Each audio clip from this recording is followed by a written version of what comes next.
어떤 강연이나 강의라고 하기보다는 지금 현재 상황의 물산업이라는 분야가 이런 건데 현재가 이랬고 미래가 이렇게 될 것 같고 그때 여러분들은 뭘 해야 될지에 대한 그런 얘기를 위주로 지금 좀 강의를 진행을 해보려고 합니다. 강연 제목은 여러분들 아까 말씀드렸다시피 이제 환경공학자들이 현재 그 물산업의 현재와 미래에 대해서 알고 여러분들이 해야 될 역할에 대해서 얘기를 할 거고요. 주제는 지금 현재 기후 위기라는 얘기 굉장히 많이 들어보셨죠?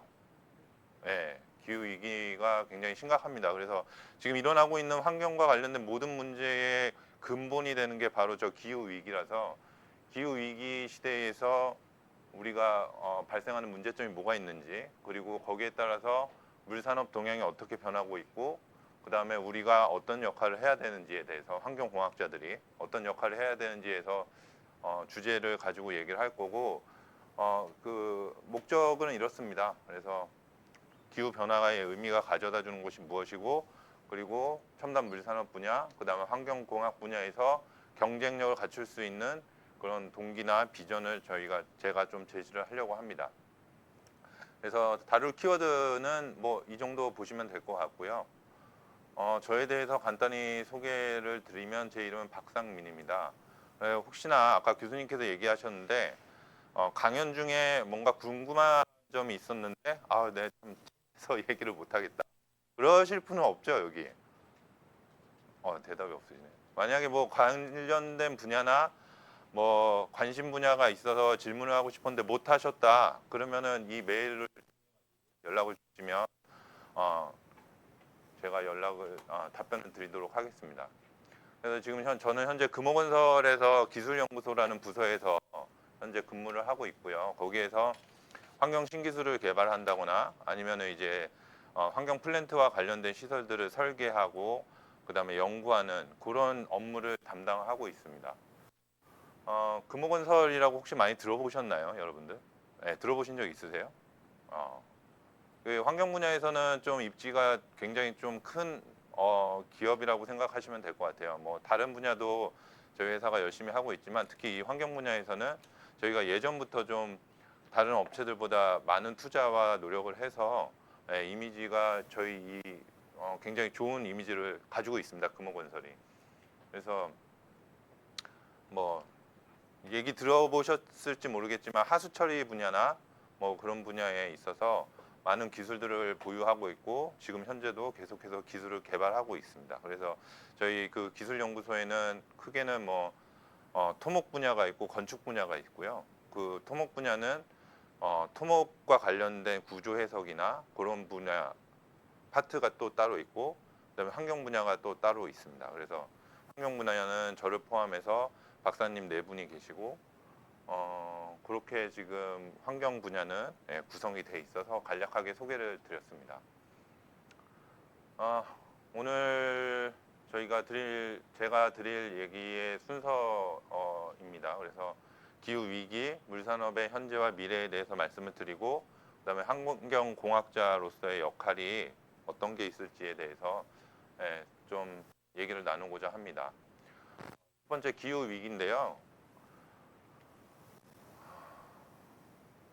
여러분들 기후 위기를 지금 얘기 많이 들어보셨죠? 기후 위기에 대해서 어떤 생각을 가지고 계신지 좀 궁금해서 기후 위기에 대해서 어떤 생각을 가지고 계신지 여러분들의 의견을 좀 물어보고 싶은데 먼저 기후 위기가 왜 발생을 하고 있을까요?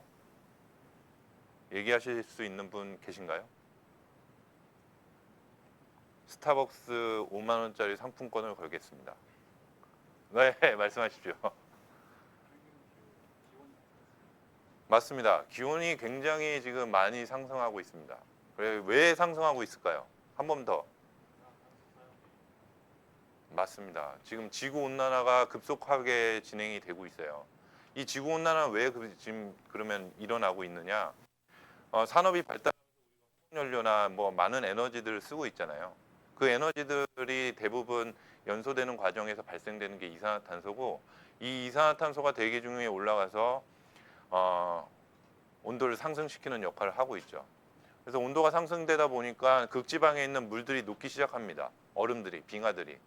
이 빙하들이 녹으면서 해수면이 상승하고 있고, 그 해수면 상승이 뭐 저희가 얘기하는 뭐 몇십 년 후에는, 몇백 년 후에는 뭐 1cm, 2cm 올라갈 거다라고 얘기하기 때문에 여러분들 실질적으로 체감이 잘 안 되시겠지만, 이 해수면 1cm 상승하는 거는 실로 어마어마한 그 파괴력과 어떤 재난을 가져올 수 있는 그런 위험적인 요소라고 말씀을 드릴 수가 있어요.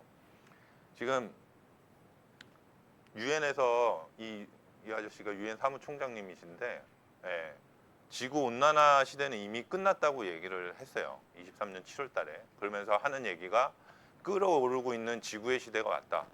온도가 점점 상승하는 거에 그치지 않고 그 단계를 지나쳐서 이미 끓어오르고 있다는 거죠. 그래서 해수면이 상승해가지고 기후 변화가 일어나는 거예요. 한쪽에서는 엄청난 고온이 유지된 반면에 한쪽에서는 비가 엄청나게 많이, 그런 문제들이 지금 계속해서 발생을 하고 있습니다. 뭐 다른 나라를 떠나서 우리나라만 해도 집중호우가 내리고 있는 그 빈도수가 어마어마하게 증가하고 있어요. 요 최근 몇 년 사이에.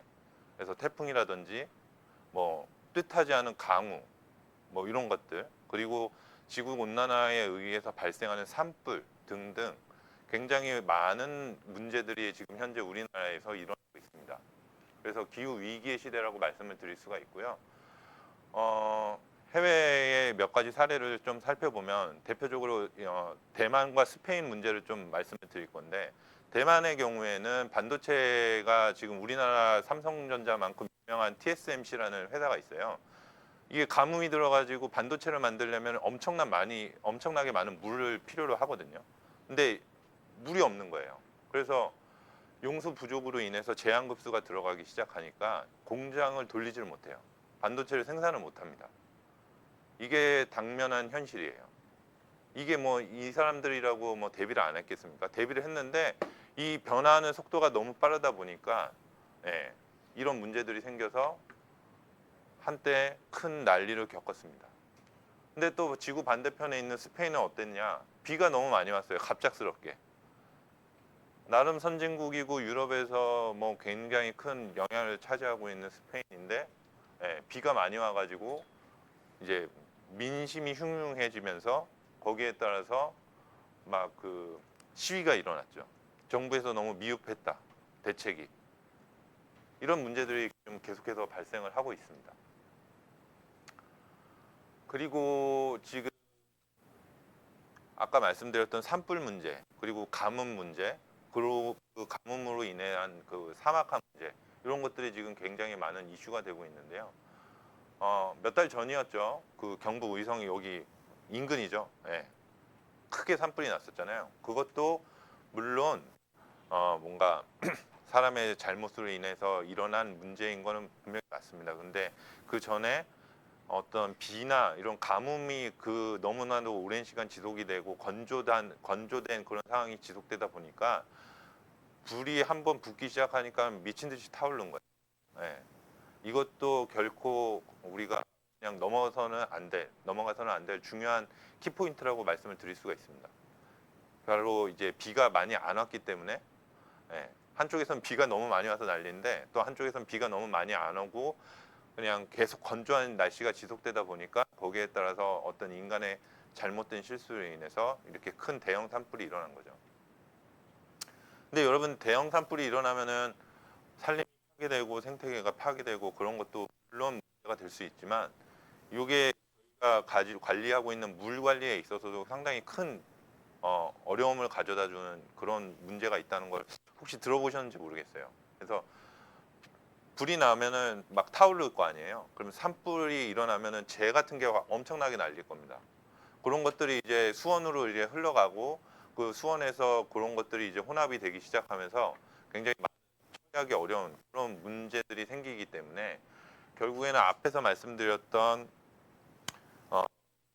가뭄, 그다음에 홍수, 지금 여기까지 얘기하는 산불, 이 모든 것들이 결국에는 기후 위기 때문에 발생한 거고, 이 기후 위기는 바로 저희가 굉장히 밀접하게 관련되어 있는 물, 저희 일상에서 빼놓을 수 없는 거죠. 예, 공기만큼이나 정말 빼놓을 수 없을 만큼 중요한 물, 이 물과 직결적으로 연관이 돼 있다.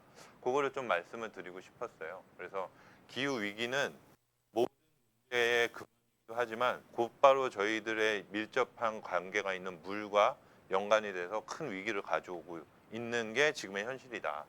그 말씀을 드리고 싶습니다. 그래서 앞에서 말씀드렸던 이러한 기후 위기와 관련된 문제들로 인해서 발생하는 경제적 손실이 얼마인지 연구 결과를 뭐 이렇게 뭐 추려가지고 경제적으로 이제 지표를 나타낸 거예요. 그래서 사망자 수와 피해액. 지금 태풍에 의해서 발생되는 사망자 수가 연간 81만 명에 해당된다고 하고 거기에 따른 재산 피해가 2,561조 원입니다. 세계적으로 추산을 했을 때. 근데 지금 보세요. 이 태풍이라는 게 왜 발생을 하는지 혹시 아시는 분 계신가요? 대답이 없으신데 해수면이 상승되기 때문에 그렇거든요. 네, 해수면이 상승되면서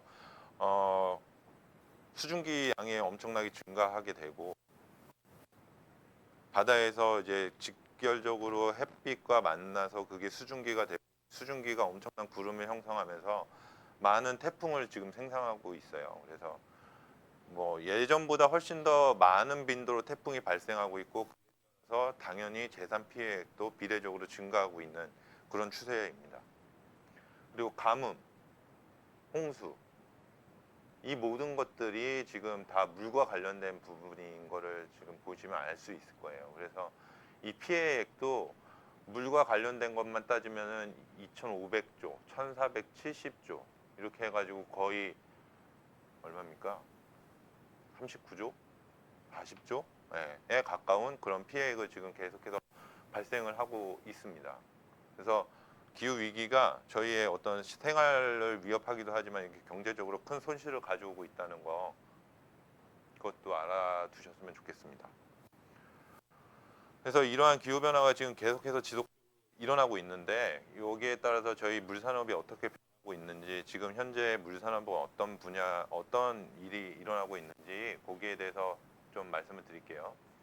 그래서 물산업이라는 것이 무엇인지 그거부터 좀 정의를 해야 될 것 같은데 여러분이 생각하는 물산업은 어떨지 모르겠어요. 그냥 여러분들이 지금 생수병, 물을 가공해서 우리가 마시는 물을 만드는 그거 정도 생각을 하시는 건지 아니면 우리 일상에 사용하고 있는 물과 관련된 것들을 얘기하고 있는 건지 어떤 생각을 하고 있는지 솔직히 잘 모르겠습니다. 근데 지금 우리 사회에서 얘기하고 있는 물산업이라는 정의는 제가 가려서 안 보이시죠? 그렇죠? 아 보여요?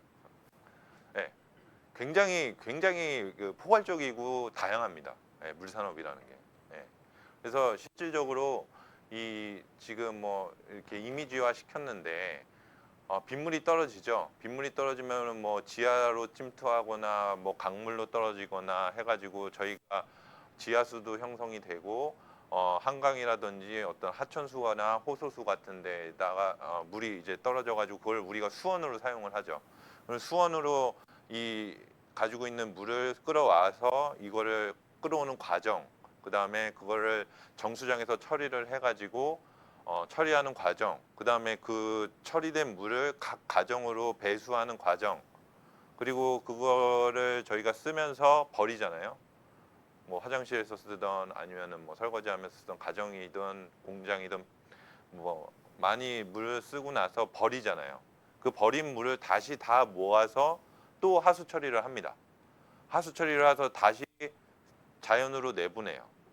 자연으로 내보내서 또 관련된 뭐 처리 시설을 거쳐 가지고 다시 먹는 물로 가지고 오고 이 모든 것들이 순환되는데 이 모든 물의 순환 과정이 다 물산업과 관련되어 있다고 보시면 될 것 같습니다. 그래서 한 군데에 국한된 것이 아니라 지금 그림에서 보시는 것처럼 굉장히 많은 분야에 있어서 물산업이라는 것을 정의를 할 수가 있습니다. 그래서 수원의 개발이나 정수, 그 다음에 이 정수된 물을 공급하는 과정, 그다음에 이것을 쓰고 나서 하수 처리든 폐수 처리든 하는 것. 그리고 요즘에 들어서 과거와는 좀 다른 부분이 있는데 이 물재이용이라는 부분을 많이 좀 강조가 되고 있습니다. 재이용. 재이용이라는 거는 한번 썼던 거를 다시 쓸 수 있게 관리를 하는 거. 그걸 재이용이라고 하겠죠. 그래서 재이용을 하는 데 있어서 빗물을 재이용을 한다든지 하수 처리수를 재이용한다든지 뭐 그런 것들이 좀 이제 많이 개발되고 있고 또 현실화되고 있어서 그런 것들이 지금 많이 이슈가 되고 있습니다. 그래서 과거에는 이제 상하수 분야에 굉장히 국한되어 있었는데 최근에 들어서는 생태계 복원, 물 재이용, 그다음에 친수 도시 뭐 그런 것들과 관련돼서 미래의 어떤 환경적 가치까지 다 포함된 게 전체적으로 물 산업이다. 예, 그렇게 이해를 하시면 되겠고 이 분야 하나하나가 다 저희가 이제 환경공학을 전공한 여러분들이 졸업을 하거나 아니면 뭐 진학을 하거나 뭐 그랬을 때 다 이제 투입이 돼가지고 여러분들이 종사할 수 있는 그런 어떤 하나의 큰 카테고리라고 보시면 될 것 같습니다. 글로벌 물산업의 동향이라고 해가지고 자료를 좀 조사를 해봤는데요. 지금 2024년 기준으로 해가지고 세계 물시장 규모가 1351조 원, 엄청난 규모죠. 예, 그 정도 되는 것 같아요. 지금 현재 25년이고 앞으로 계속해서 이제 이런 통계 자료가 나올 건데 지금 25년이 아직 다 안 갔기 때문에 이게 가장 최신 자료라고 보시면 될 것 같아요. 그래서 1351조 원으로 추정이 되고 있고 물산업 분야가 2028년까지 연평균 계속 3.2% 정도 성장해 나갈 것으로 지금 판단을 하고 있습니다. 네. 근데 이 어마어마한 그 큰 규모에 있어서 제일 큰 비중을 차지하고 있는 나라가 역시 미국, 그 다음에 중국, 일본 요 세 개 나라가 전체의 한 48.9% 절반 가까이를 차지하고 있습니다. 그럼 우리나라는 어느 정도 되느냐? 세계 8위 정도의 시장 규모를 가지고 있습니다. 여러분들 우리나라의 세계 경제 규모가 몇 위 정도 되는지 혹시 알고 계세요? 모르세요? 알고 계신 분? 네, 3만 원짜리 스타벅스 상품권을 걸겠습니다. 5만 원 하신 분은 됐고 이미 제가 드릴 테니까 혹시 알고 계신 분 계세요? 뭐 틀려도 상관없습니다. 세계 네 11위 몇 년도 기준일까요?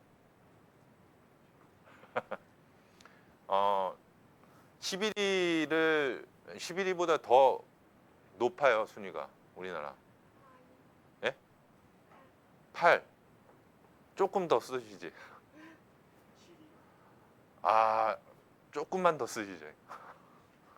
아이 예.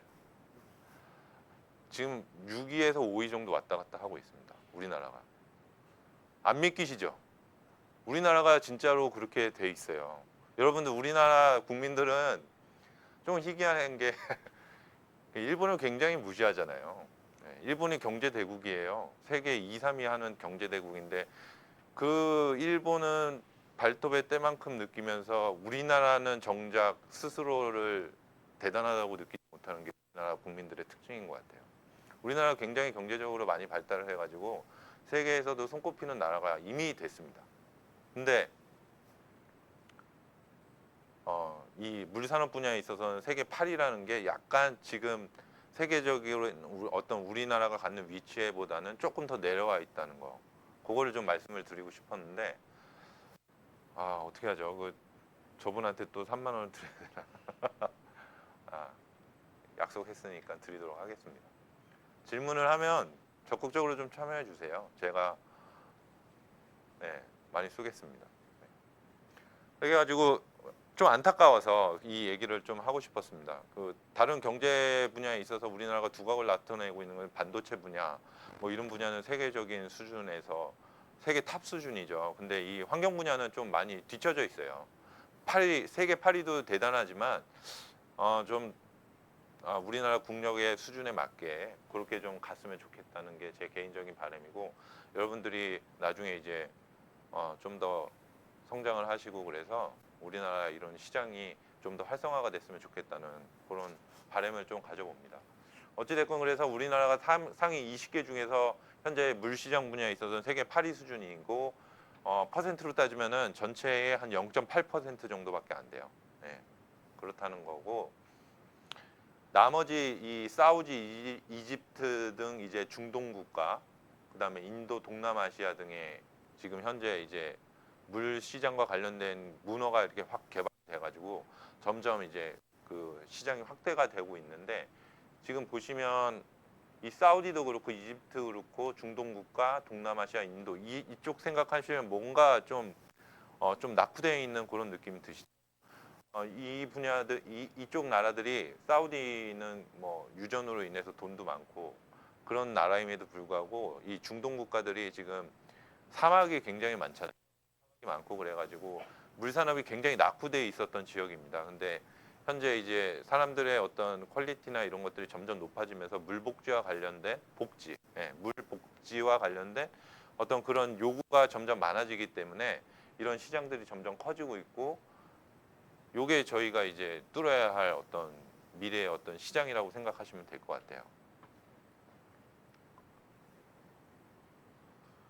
그래서 물산업 분야와 관련된 분야별 분석을 해봤는데 아까 그 물산업에 굉장히 다양한 분야가 있다고 말씀을 드렸는데 여기에서는 지금 보시는 거와 같이 상수도, 하수도, 수자원 관리, 해수, 기수 담수와 산업체 뭐 이런 식으로 지금 카테고리를 좀 나눠봤어요. 상수도가 뭔지는 아시죠? 네, 상수도 부분은 그다음에 하수도 부분 이렇게 있는데 혹시 이 기수라는 걸 혹시 들어보셨나요? 기수.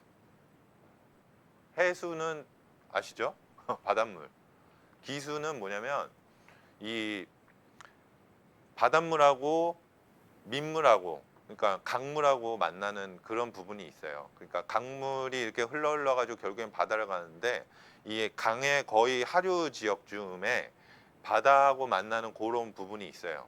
그 부분들은 상대적으로 바다에 비해서 염분도 낮고 그렇기 때문에 담수화 그러니까 우리가 쓸 수 있는 물을 만드는데 훨씬 더 유리한 조건이기 때문에 이런 산업이 지금 현재 조금씩 성장해 나가고 있습니다. 근데 여기서 좀 중요하게 보실 거는 하수도 분야가 지금 굉장히 높다는 거죠. 41%. 네. 전체 시장의 41%, 그다음에 상수도 분야가 32%. 요 두 분야가 기존까지 굉장히 전통적인 강자였습니다. 굉장히 많은 수요가 있었고 이와 관련된 시장이 계속해서 성장해 왔었는데 지금 최근에 들어서는 여러분들 제일 잘 아시는 AI, 스마트 뭐 이런 것들이 이 분야에도 지금 접목되기 시작을 했어요. 그래서 이 부분들이 조금씩 이제 성장을 하고 있습니다. 수처리 상수 네트워크, 상수도 분야. 네. 이 네트워크를 통해 가지고 어떤 수처리하는 데 있어서 보다 또 효율적으로 이제 처리를 하겠다. 뭐 그런 내용들인데 그 내용은 이제 뒤에 나오기 때문에 거기 가서 자세히 좀 설명을 드릴 거고요. 최근에 이제 물 부족 국가 지정이 되고 있고 현재 우리나라도 물 부족 국가로 지정이 돼 있어요. 그래서 어떤 수원의 다양화, 수원.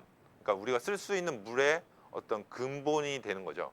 그런 것들을 좀 다양화하기 위해서 해수 담수화나 기수 담 죄송합니다. 해수 담수화나 기수 담수화 분야가 좀 요즘 많이 이제 개발이 되고 있고 많이 사용을 하려고 하고 있습니다.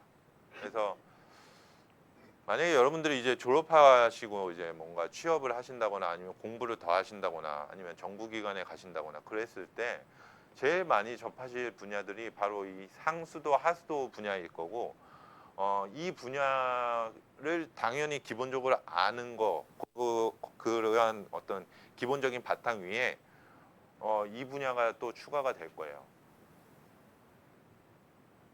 AI, 스마트 상하수도 뭐 이런 관련된 내용들이 아마 여러분들하고 계속 평생을 쫓아다니실 겁니다.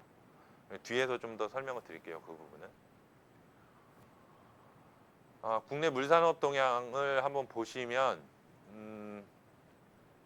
전체 매출 규모가 한 51조 됩니다. 51조. 우리나라 51 경제 규모에서 51조면은 뭐 그렇게 큰 부분을 차지하지는 않는데 중요한 거는 점점 이 늘고 있다는.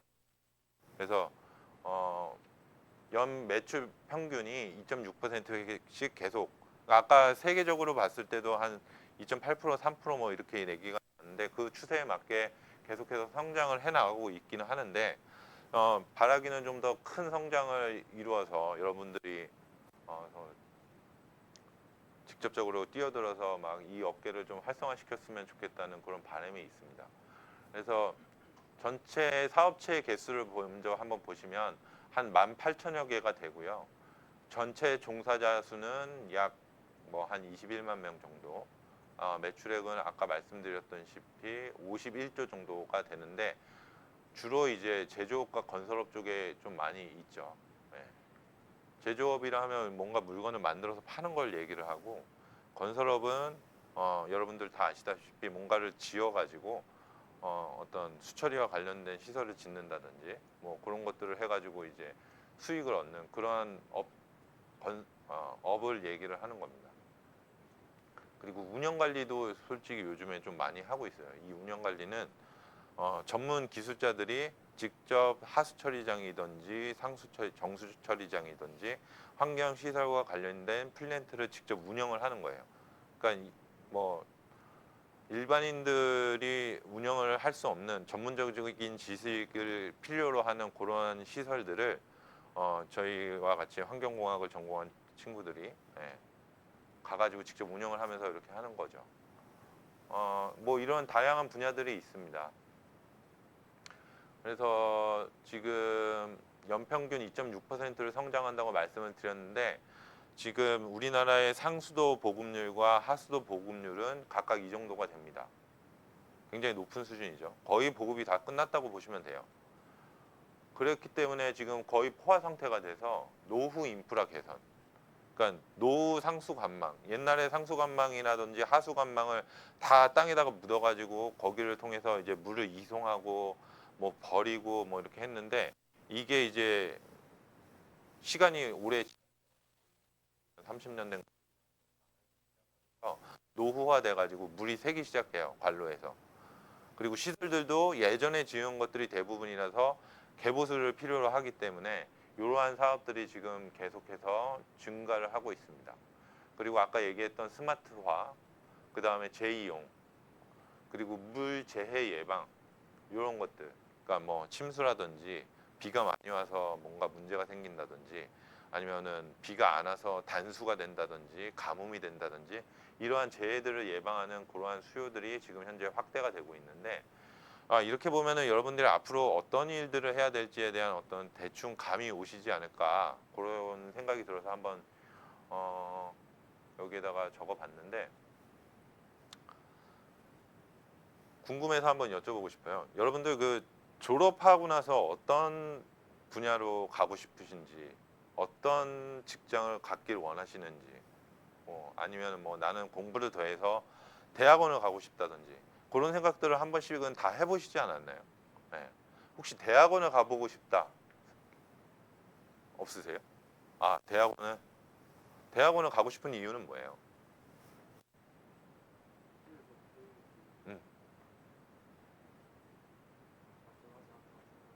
음, 그 뒤에 분도 손 드셨죠? 똑같은 대학원 그러면은 뭐 석사 내지는 박사까지 해보고 싶다. 공부를 더 해보고 싶다. 아주 훌륭한 선택입니다. 아니면 뭐 나는 사기업에 취업을 하고 싶다. 계신 분 손 들어보실까요? 사기업은 별로 인기가 없네요. 그러면 난 공기업에 가고 싶다. 네, 공기업. 정부기관이라든지 공기업. 한번 손 들어보실까요? 어디 가고 싶으세요? 환경부? 환경부 산하. 어디 가보고 싶으세요? K워터. 훌륭한 곳이죠. 아까 또 손 드신 분. 환경공단. 여러분들 얘기하신 그 기관들도 아주 다 훌륭한 기관들이고 좋은 기관들입니다. 예. 사업체, 그러니까 기업체에 가고 싶은 분들은 안 계세요? 저같이 어떤 회사에 들어간다거나 이런 분들은 안 계신가 봐요. 진짜 없어요? 어, 저는 잘못된 삶을 살았나 보네요. 예. 되게 분야가 다양하거든요. 그러니까 이런 것들을 한번 참고하셔가지고 저는 지금 현재 건설업에 종사를 하고 있고, 예, 이 건설업에서 나름 큰 영향력을 미치고 있는 회사에서 지금 근무를 하고 있다는 자부심을 가지고 일을 하고 있습니다. 그래서 여러분들이 이런 것들을 한번 보시면서 향후에 내가 어떤 곳으로 가야 되는지 뭐 그런 방향성이라든지 그런 것들을 한번 생각을 해보셨으면 좋을 것 같아요. 음. 그래서 저는 이거를 준비를 해봤는데 대부분 이제 수도권에 밀집되어 있기는 하죠. 우리나라 인구가 다 밀집되어 있기 때문에 관련된 업체들도 다 지금 수도권에 뭐 밀집되어 있긴 합니다. 그리고 이제 여러분들이 계시는 이 경상권에도 제법 많은 분야가 인구 사업체들이 몰려 있죠. 네. 사실 이 대구는요, 우리나라 여러분들 고도처리 아시죠? 고도처리 아세요? 저는 이제 환경공학을 전공을 했고 이제 하수 분야를 전공을 했어요. 그래서 여러분들이 쓰고 버린 물을 깨끗하게 처리해서 다시 자연으로 방류시키는 그런 일들을 이제 그런 공부를 했기 때문에 설명을 드리는 건데, 고도 처리라고 있습니다. 그러니까 여러분들이 쓰고 버린 물을 받아가지고 처리를 하는데, 예전엔 단순히 이제 유기물만 처리를 해서 내보내던 거를 이제 질소하고 인까지 처리해서 내보내는 그런 걸 이제 고도 처리라고 해요. 근데 우리나라에서 제일 먼저 대구시에서 고도 처리 시설을 도입을 했죠. 왜 그랬는지 혹시 아시는 분 계시나요? 지금 여기 대구의 수원이 이제 낙동강이 굉장히 중요한 수원입니다. 그죠? 네, 낙동강. 근데 이 대구시하고 부산시하고 이 낙동강을 놓고 굉장히 많은 싸움이 있었어요. 네. 부산도 낙동강을 쓰고 대구도 낙동강을 수원으로 쓰는데, 대구에서 이제 산업이 그 물류 산업이 엄청나게 발달을 합니다. 과거에. 그래서 산업이 발달하다 보니까 거기에 따른 물 수요량도 늘어나고 쓰고 버리는 물도 많아지는 거죠.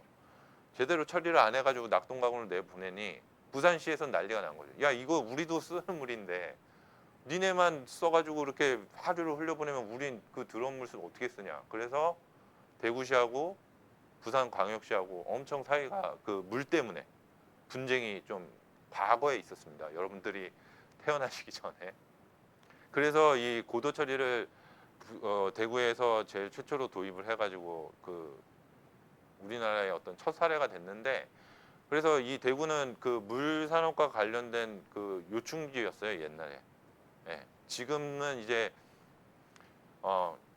서울 쪽으로 이제 많은 집중이 되다 보니까 서울이 이제 주도적으로 이런 모든 것들을 하고 있지만, 옛날에 대구는 그랬기 때문에 좀 여러분들 그런 거에 대해서 자부심을 가지실 필요가 있을 것 같아요. 예. 굉장히 좀 유서 깊은 도시입니다, 대구가. 그래서 뭐 현재 물산업은 그래서 정부기관, 공기업, 대기업, 중소기업 등 이제 다양한 규모의 사업체가 물산업 생태계를 구성을 하고 있다. 예. 그래서 여러분들이 이런 걸 보시고 어느 곳으로 가실지 뭐 한번 생각을 해보시는 것도, 예, 지금 3학년이라고 하셨으니까 나쁘지 않을 것 같습니다.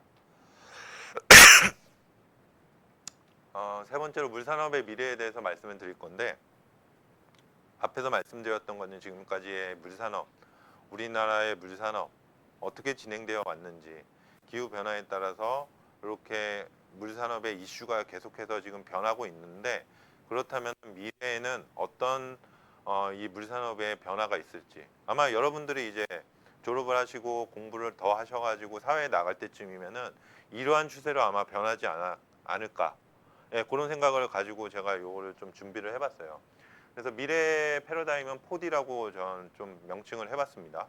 그래서 디지털화, 탈탄소, 그다음에 다변화, 수요자 중심, 요 네 가지로 큰 꼭지를 이루어 가지고 변화가 되어 가지 않을까, 그렇게 생각을 합니다.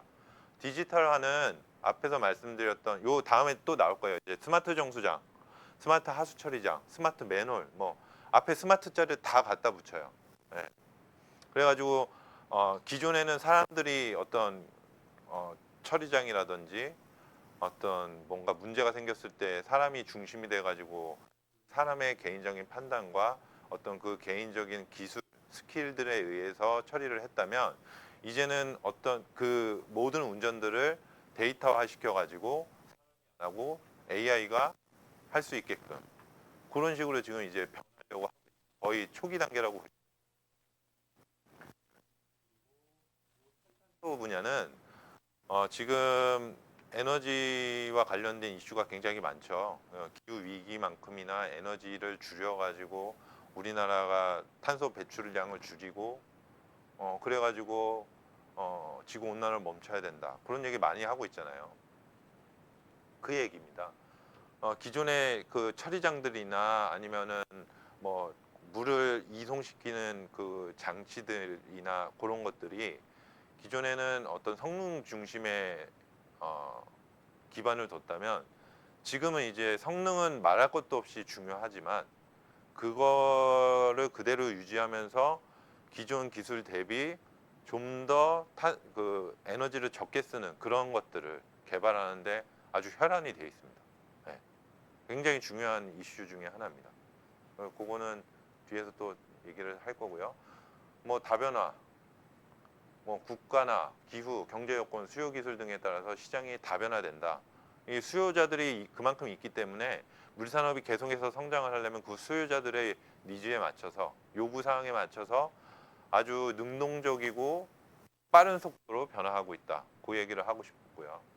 수요자 중심, 요거는 어떻게 보면 같은 분야예요. 예, 같은 분야이기 때문에 뒤에 이제 묶어서 좀 설명을 드리도록 하겠습니다. 디지털화의 첫 사례로 이제 AI 정수장 말씀을 드릴 건데 아까 제가 했던 얘기죠. 사람이 분석하고 판단해서 운영하는 정수장에 빅데이터하고 인공지능 기술을 적용을 한다. 네. 그래가지고 자율 운영을 하고 에너지 관리하고 예지 보존하고 지능형 영상 감시가 융합된 미래형 스마트 정수장을 우리가 AI 정수장이라고 얘기를 하는데 지금 말은 되게 뭐 다 된 것 같죠. 근데 실질적으로 빅데이터도 우리가 수집을 못하고 있습니다. 여러분들 그 빅데이터라는 거 많이 들어보셨고 지금 현재 AI가 굉장히 이슈화가 되고 있잖아요. 이거 못하면 큰일 날 것 같잖아요. 네. 근데 AI가 되려면 기본적으로 빅데이터를 구성을 해야 되고 그 많은 데이터에서 실질적으로 필요한 데이터를 또 가공을 해가지고 정수장 운영에 맞는 데이터의 표준화가 필요한 지금 상황입니다. 그러니까 정수장을 운영하는 데 있어서 뭐 굉장히 중요한 요소들이 몇 가지가 있어요. 뭐 수압, 그 다음에 수질, 수온, 그 다음에 뭐 표준형 정수장 같은 경우에는 응집 침전 여과 그 공정들이 이렇게 쭉 있는데 거기에 따라서 각각의 계측기들이 있어요. 뭐 수위계도 있고 수압계도 있고, 예, 뭐 그런 것들이 있는데 그런 것들을 일일이 다 데이터화하는 거예요. 예, 데이터화 해가지고 아 이럴 때는 어떻게 운영을 하는 게 좋고 이렇게 하니까 처리가 잘 되네. 그런 것들을 인식해 주기 위해서 필요로 하는 게 이제 빅데이터고 그 데이터 가공인 건데 현재 저희가 하고 있는 이 AI와 관련된 정수장에서 적용되고 있는 수준은 아주 기초적인 단계입니다. 그래서 계측기를 가지고 데이터화하는 것도 지금 현재는 못하고 있는데 여러분들도 아시다시피 굉장히 빠르게 변하고 있잖아요. 그래서 향후에 어떤 속도로 어떻게 변할지는 모르겠습니다. 근데 굉장히 빠르게 변할 건 분명하고 결국에는 이렇게 될 거예요. 인공지능이 정수장을 운영하는 그런 날이 올 겁니다. 그러면은 여러분들 걱정 안 되세요? 야, AI가 다 하면 우리는 졸업해서 뭐 하지? 그런 생각 안 드세요? 드시죠? 드시죠? 그 AI가 예측해가지고 제일 빨리 없어질 직종 몇 가지 이렇게 얘기했는데 다행히 이 환경 쪽은 없더라고요. 제일 빨리 없어질 거, 그 법, 판사들, 검사들, 그 다음에 은행원들, 예, 이런 순서대로 뭔가 빨리 없어질 거래요. 직업들 자체가 없어진대요. 근데 다행히 이건 포함이 안 돼 있어가지고 여러분들 근데 걱정하지 마세요. 그 AI가 있어도 결정적인 순간에 어떤 의사 결정을 하는 건 결국엔 사람이 하게 돼 있습니다. 예, 그러기 위해서 여러분들이 공부를 많이 하시고 여러분들이 이 분야에 대해서는 전문가가 돼 계셔야 돼요. 자칫 잘못하면은 AI의 잘못된 판단으로 큰 문제가 생길 수도 있기 때문에 결국에 결정자는 사람이 하기 때문에 여러분들 너무 걱정하지 마시고 지금 배우고 있는 어떤 기본, 기초 굉장히 거기에 많은 시간들을 투자하고 할애하셔서 공부하시면 이런 건 걱정하실 필요가 없을 것 같습니다. 아무튼 그래서 AI 정수장이 이렇게 있고요. 정수장과 관련돼서 이제 관망이 있어요. 관망이 뭔지 아시죠? 이 정수장까지 물을 이제 끌어가야 되잖아요. 그 정수장까지 물을 끌어가서 요거를 이제 정수장에서 처리를 해가지고 또 관망을 통해서 우리 가정에 물이 공급이 되는 그런 구조인데 이 관망들 관리가 굉장히 중요해요. 과거에는 이 관망 관리를 못 해가지고 물이 많이 새고 유수율이라고 혹시 아는 사람 계신가요? 유수율? 네. 정수장에서 물을 100이라는 물을 생산했으면 가정으로 100까지 가야 돼요. 근데 관망이 노후화되고 부실이 하기 때문에 물이 새는 거예요. 그래서 30은 중간에 다 사라지고 70만 가정으로 가는 거죠. 경제적 손실이에요. 근데 이러한 관망 관리를 스마트화 시켜가지고 어디에서 뭐가 문제가 되는지를 계측을 하겠다는 거죠. 예를 들어서 정수장에서 물 가정까지 100이라는 압력으로 물을 싹 보내요. 그러면은 중간중간마다 압력계를 설치해 놔가지고 100이 찍히면 물이 안 새는 거겠죠.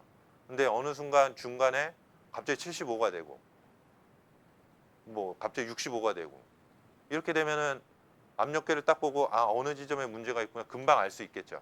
옛날엔 그게 안 됐어요. 그래서 다 뜯어내고 뭐 굉장히 뭐 번잡스러운 그런 과정이 있었는데 현재는 이러한 기술들을 이용해 가지고 데이터화 시켜 가지고 실시간 모니터링을 하면서 어느 쪽에 문제가 있구나 그것들을 지금 파악하고 있는 거죠. 요게 그래서 스마트 관망 관리라는 겁니다. 한번 보시면 될 것 같고요. 스마트 하수 처리장도 요즘에 굉장히 이슈가 되고 있죠. 예. 여러분들 그 하수 처리장에서 에너지를 제일 많이 쓰는 공정이 어느 공정인지 아세요? 아시는 분? 네, 맞습니다. 전체 에너지량의 거의 90% 가까이가 산소 공급하는 데 쓰고 있어요. 근데 이 산소 공급을 왜 하냐? 미생물들이 호기성 상태를 유지해 가지고 유기물을 제거해 주고 그다음에 제일 큰 목적은 암모니아를 질산화시켜서 나이트라이트나 나이트레이트 상태까지 변경을 시키려다 보니까 공기를 공급하는 거거든요. 근데 이 공기가 공급을 하는 데 있어서 많은 양이 소요되다 보니까 이거를 좀 더 줄일 수 있는 방법이 뭐가 있을까 고민을 하다가 발견한 게 암모니아에서 나이트레이트까지 가는데 얼마 정도의 시간이 걸리고 어느 농도가 들어왔을 때 몇 시간 정도 폭기를 하니까 이게 다 처리가 되는구나 라고 판단을 하기 시작하면서 암모니아 계측기를 여기다 달기 시작해요. 반응조에다가. 그래가지고 처음에 들어왔을 때 암모니아가 농도가 뭐 10이었는데 끝날 때 폭기가 암모니아 농도를 쭉 재는 거예요. 쭉 재다 보니까 점점 떨어지고 있네. 그 대신 나이트레이트는 그만큼 늘어나겠죠. 암모니아가 산화가 되면서 나이트레이트 NO3라고 할게요. NO3 상태까지 가니까 그러면은 NO3 상태로 딱 갔을 때 그때 공기를 끊으면 되겠네. 우리가 궁극적으로는. 그렇다 보면은 예를 들어서 2시간 동안 폭기할 거를 1시간만 폭기해도 되겠구나. 이렇게 판단을 하기 시작한 거죠.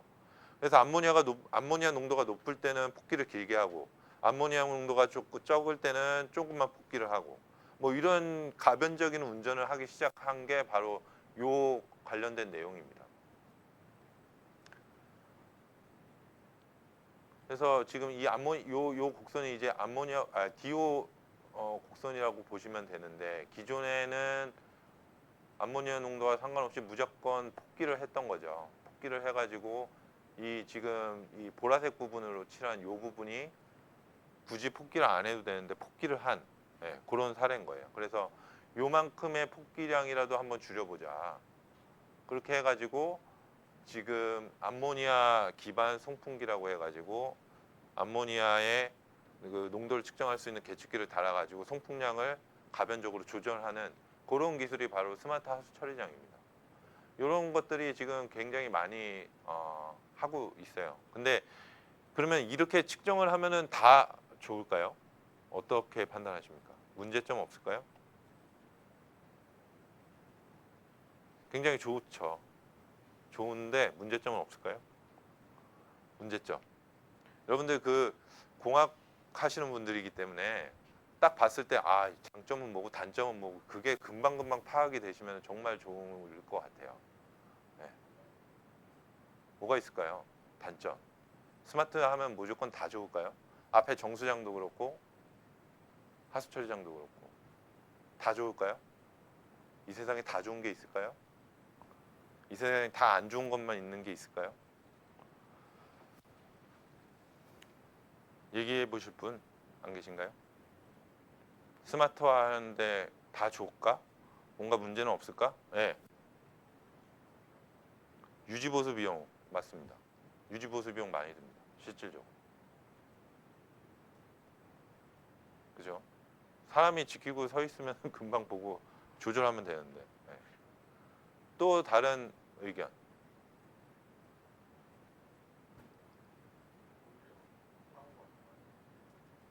좋은 접근입니다. 어떤 측면에서요?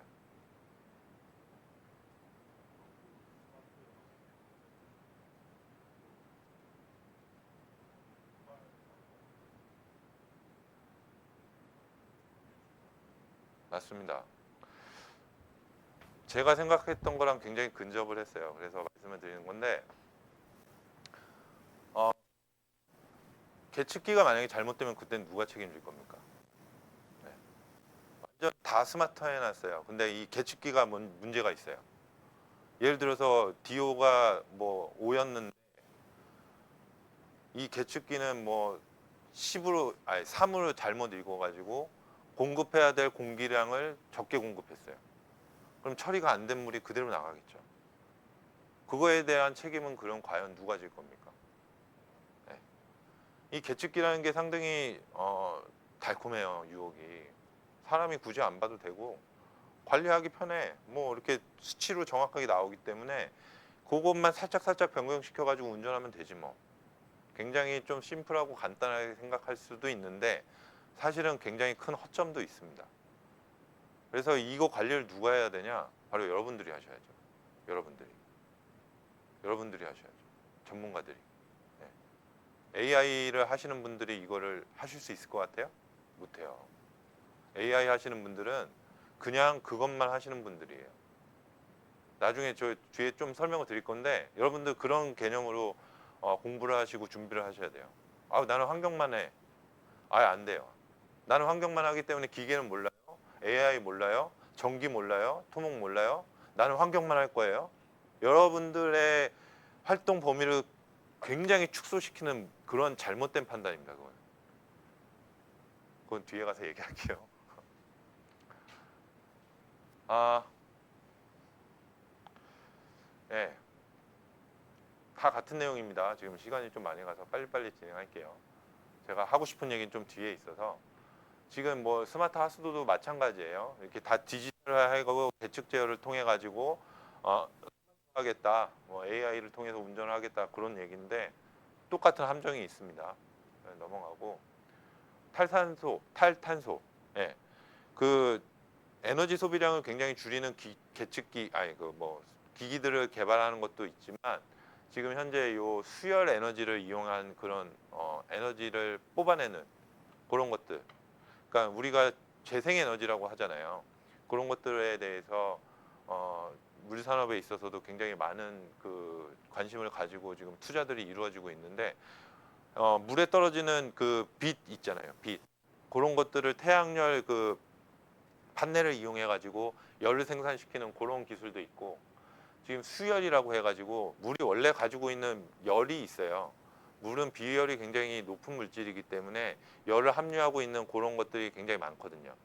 그래서 그러한 특성을 이용해 가지고 이 열을 뽑아내는 에너지, 이 열교환기를 통해 가지고 물에 있는 그 열을 에너지화 시켜서 그 에너지를 가지고 사용하는 그러한 작업들도 지금 굉장히 많이 진행이 되고 있습니다.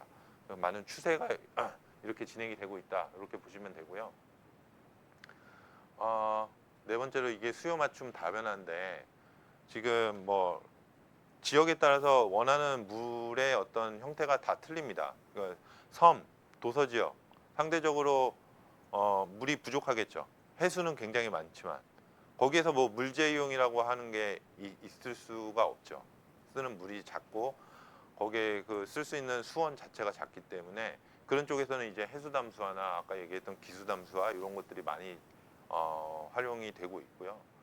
그다음에 지금 물을 굉장히 많이 필요로 하는 어떤 지역에서는 하수 처리수를 재이용을 해가지고 공업용수를 사용한다든지 아니면은 뭐 필요한 곳에다가 재이용을 한다든지 하천 유지용수를 사용한다든지 이런 일들이 지금 많이 일어나고 있습니다. 그래서 이런 것들을 한번 보시면 될 것 같고요. 여기서부터가 제가 좀 여러분들께 하고 싶은 얘기인데 여러분들 공학이 뭐라고 생각하십니까? 공학, 엔지니어링 굉장히 좀 저는 실용적인 학문이라고 좀 얘기를 하고 싶습니다. 여러분들 그 굉장히 뭐 공학하면은 뭐 공업수학 배우셨죠? 아 머리 아파 생각만 해도 머리 아파. 그런 어려운 미적분식을 풀고 뭐 그게 공학이라고 생각하세요? 공학은 굉장히 우리를 이롭게 해주는 학문이라고 저는 생각을 합니다. 예를 들어서 화장실이에요. 우리가 뭐 샤워를 했어요. 물이 빠져나가야 돼요. 물이 잘 빠져나가려면은 그 물이 빠져나온 수채구멍이 딱 있고 바닥이 평평한 게 좋겠습니까? 일정한 굽에 그러니까 기울기가 있는 게 좋겠습니까? 어떤 게 물이 더 빨리 빠져나갈까요? 네? 기울기가 당연히 있는 게 빨리 빠져나가겠죠. 그게 공학이에요. 여러분들 우리가 일상생활을 살아가는 데 있어서 우리를 좀 더 편리하게 해주고 우리가 좀 더 쉽게 뭔가를 할 수 있게끔 도와주는 그러한 학문이 저는 공학이라고 생각을 하거든요. 굉장히 많죠. 뭐 어렵게 생각할 게 아니라 도로에 이렇게 있으면은 도로에서 빗물이 잘 빠져나가게 하기 위해서 중앙 그 큰 도로일수록 중앙하고 양 끝에 차선에 기울기가 있습니다. 똑같은 이치죠. 물이 잘 빠져나가게끔 기울기를 준다는 거. 그게 바로 공학이라고 저는 생각을 합니다. 네. 그러면 환경공학은 뭘까요? 환경공학. 그러한 어떤 우리 일상을 편리하게 해주는 학문에다가 우리의 생활이 담겨 있는 이 환경공학이라는 학문은 과연 어떤 학문일까? 저는 이건 제가 그냥 지어낸 건데 이 경계가 없어요. 환경공학은 정말 경계가 없어요. 여러분들 제가 지금 건설 회사에서 근무를 하고 있는데 건설 회사에서 이제 하수처리장을 만든다. 하수처리장을 만드는데 필요한 그 다양한 분야들이 있습니다. 기계가 있어야 되죠. 하수처리장은 기계가 돌아가니까. 그 다음에 하수처리장 구조물을 지려면 토목이 있어야 되죠. 토목 구조물 짓고 나면 그 위에 건축물을 올려야 되니까 건축이 있어야 되죠. 그 다음에 이 기계들을 설치하고 나서 이걸 운영하려면 전기가 들어와야 되잖아요. 전기가 들어가죠. 그다음에 하수처리장 짓고 나서 주변의 조경들을 위해서 나무를 심고 뭐 이렇게 하는 조경이 또 들어가죠. 굉장히 다양한 학문들이 융합되어 있는 게 저는 환경공학이라고 생각합니다.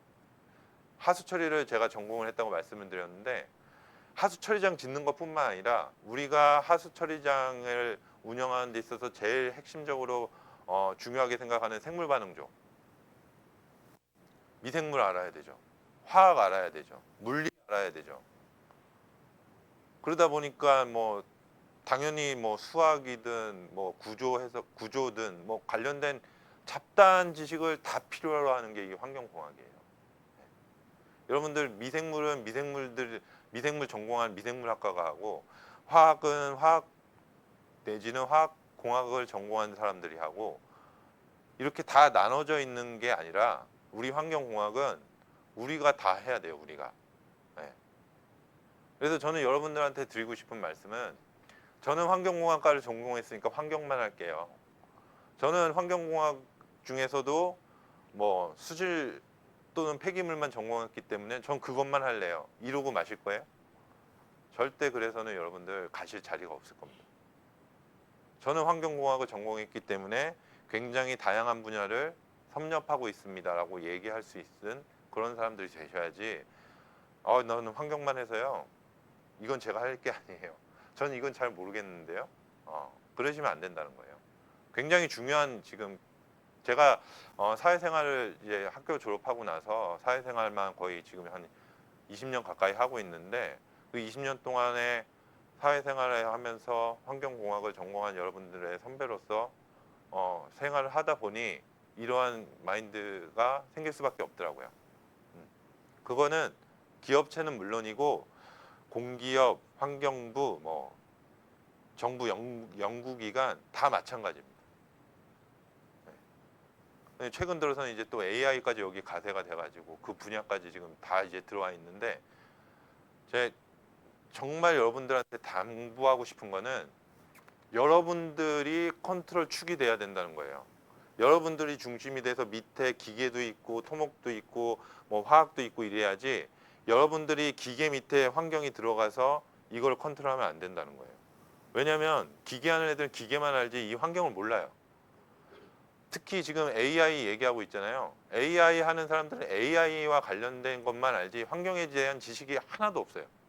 그런 사람들이 과연 이 중요한 컨트롤 타워에 앉아가지고 우리한테 이래라 저래라 얘기할 수 있다고 생각하십니까? 절대 그럴 수 없습니다. 여러분들은 그만큼 자긍심을 컨트롤 타워에 스스로 자긍심을 가지고 거기에 맞게 준비를 하셔야 돼요. 정말 여러분들께 정말 중요하게 설명을 드리고 싶었던 부분이 바로 이 부분입니다. 그래서 모든 과학의 언어를 이해하고 제가 좀 음악을 좋아하는데 이 오케스트라 지휘자 같은 거죠. 네, 정말로 다양한 분야를 융합해서 끌고 갈 수 있는 힘을 가지고 있어야 된다고 저는 생각을 합니다. 꼭 여러분들이 그렇게 되시길 바라고 저는 젊어 봤습니다. 여러분들처럼 어린 나이에 젊어 봤지만 여러분들은 늙어보지 않으셨잖아요. 네, 제 말을 믿으시고 이렇게 준비를 꼭 하세요. 개인의 능력은 플러스가 아니에요. 저는 곱하기라고 생각합니다. 언어 능력, 수리 능력 이런 거 다 중요한 그 능력들이 다 곱하기가 돼서 내 개인적인 능력이 된다고 생각을 하고 그 중에 하나라도 0이 되면은 내 능력은 다 0이 되는 거예요. 이해되시죠? 무슨 말인지. 더하기가 절대 아닙니다. 이건 못해요. 끝. 거기서 더 이상 묻지도 않고 안녕히 가세요. 네.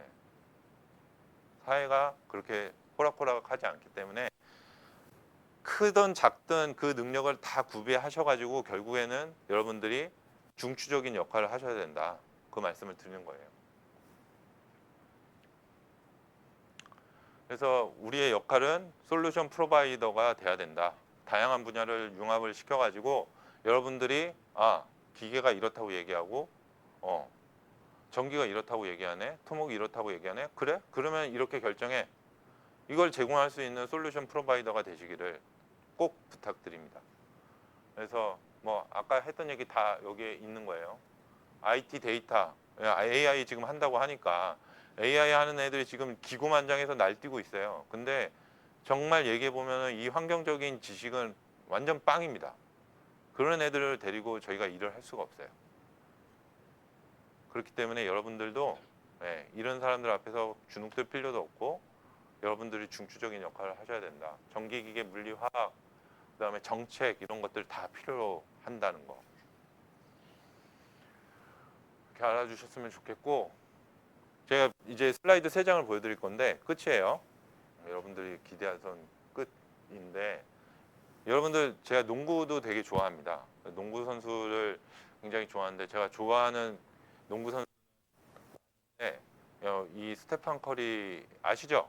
모르시는 분 계세요? 요즘에 제일 핫한 농구 선수고 좀 이제 저물고 있나? 이 친구가 원래 이렇게 슈퍼스타였다고 생각하세요?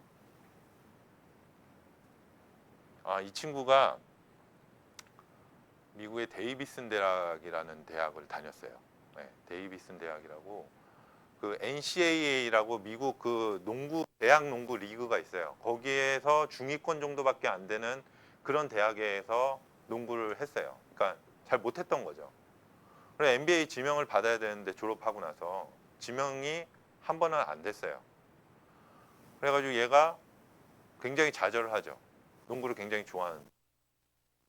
좌절을 해서 아휴 난 안 되네. 그냥 때려치자. 그냥 뭐 이것도 안 되고 저것도 안 되는데 뭐 그만두고 딴 일이나 하지. 이렇게 포기했으면 스테판 커리가 안 됐겠죠. 근데 얘가 거기에 대해서 철저하게 자기가 뭐가 부족한지 그 의견을 듣기 시작합니다. 키가 작고 느리고 그렇다고 체력이 좋지도 않고 드리블도 약하고 뭐 이런 그 스카우터들의 얘기 그 쓴소리들 다 듣기 시작하는 거예요. 얼마나 자존심 상했겠어요. 농구 선수인데 슛도 안 좋아. 뭐 특별히 잘하는 게 없어. 굉장히 그 자존심을 깎아내리는 자아를 무너뜨릴 수 있는 그런 쓴소리들을 다 경험이 받아들이기 시작하는 거예요. 그러면서 연습을 한 거예요. 그래가지고 지금 이 사람이 됐습니다. 스테판 커리. 대단하지 않습니까? 지금 전 세계에서 제일 유명한 농구 선수고 여러분 요번에 작년이었죠. 프랑스 올림픽 때 미국하고 프랑스하고 경기하는 거 보셨어요? 미국이 질 뻔하다가 이 친구가 막판 2분인가 놔두고 3점 슛을 4개인가 5개를 연속으로 꽂아서 이겼어요.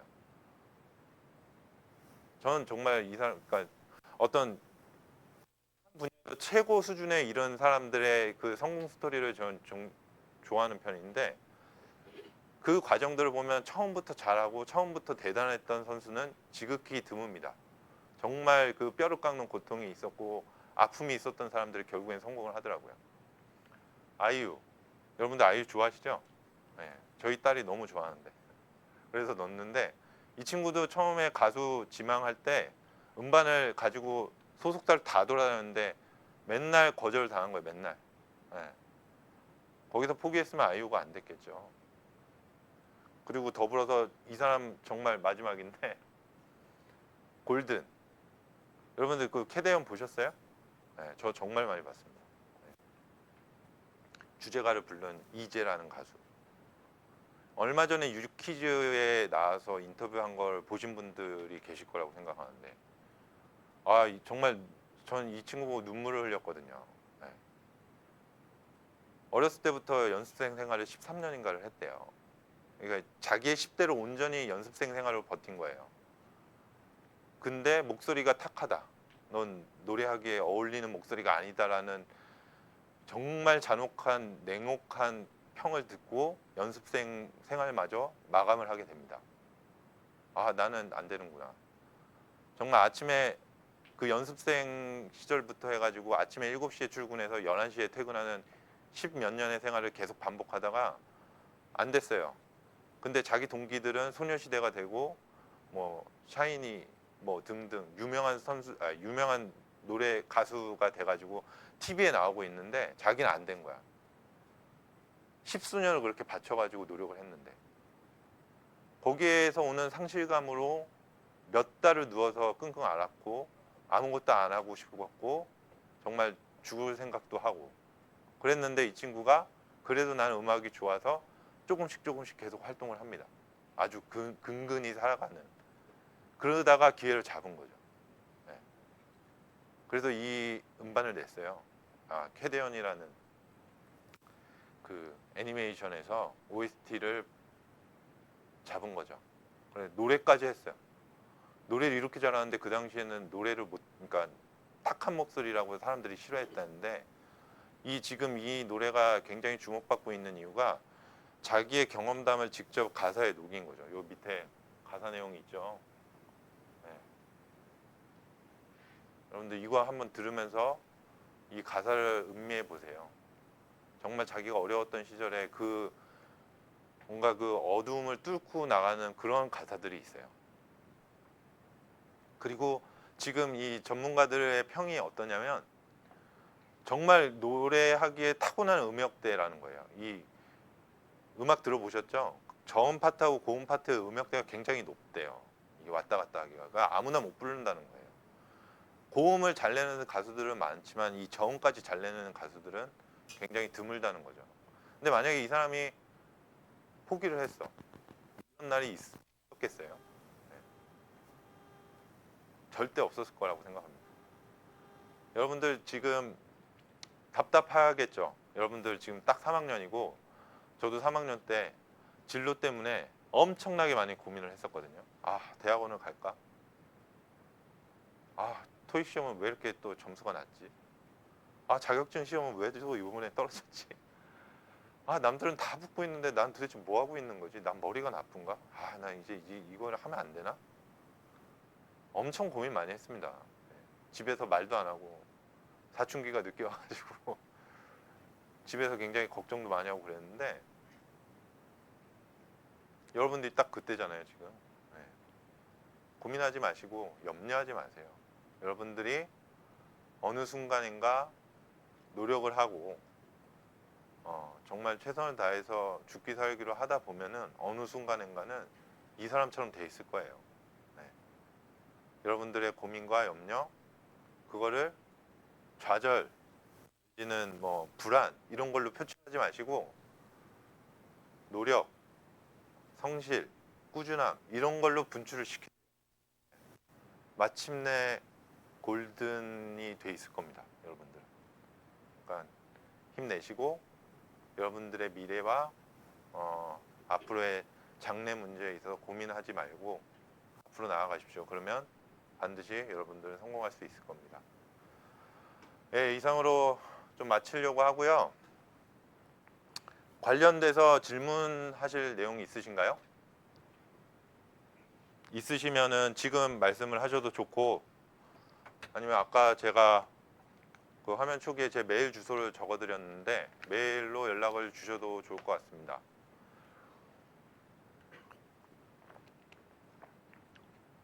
질문 있으시면 질문을 잠깐 받도록 하죠. 아, 1시간이 좀 지났는데. 네, 말씀하십시오.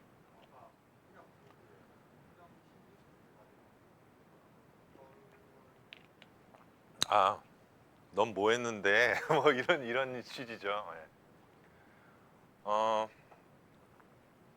저는 그 아까 합해수 처리를 전공을 했다고 말씀을 드렸잖아요. 환경공학 중에.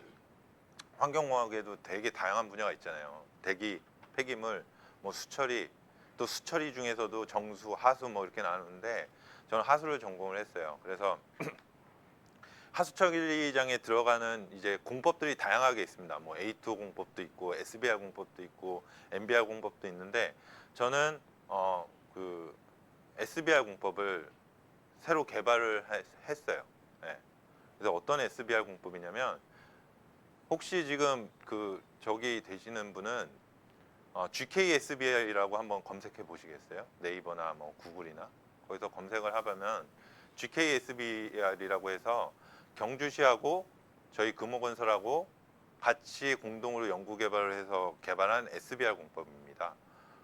기존의 SBR 공법이 시간에 의해서 운영이 됐다면 제가 개발한 GKSBR 공법은 하나의 반응조에서 시간 분할도 되고 공간 분할도 될 수 있도록 그렇게 구성을 했어요. 그러게 가능했던 거는 교반을 하는 데 있어서 기계식 교반기를 사용하지 않고 조대기포를 이용해서 교반을 하는 거죠. 기포가 나오기 시작하면 바로 위로 올라가잖아요. 중간층에서 기포가 나오기 시작하면 중간층만 딱 교반이 됩니다. 나머지 밑에 하부는 그대로 있는 거죠. 그래서 현기 조건과 무산소 조건을 하나의 반응조에서 동시에 구현할 수 있게 그렇게 설계를 해서 신기술을 받았습니다. 네. 그래서 자랑이죠. 네, 자랑인데 뭐 상도 받고 네, 성과가 괜찮아서 지금 현재 우리 회사에서 건설하고 있는 현장에 지금 적용해서 지금 공사를 하고 있는 중입니다. 네. 네. 질문이 됐나? 아니, 답변이 충분히 됐나요? 예. 또 다른 질문 있으신가요?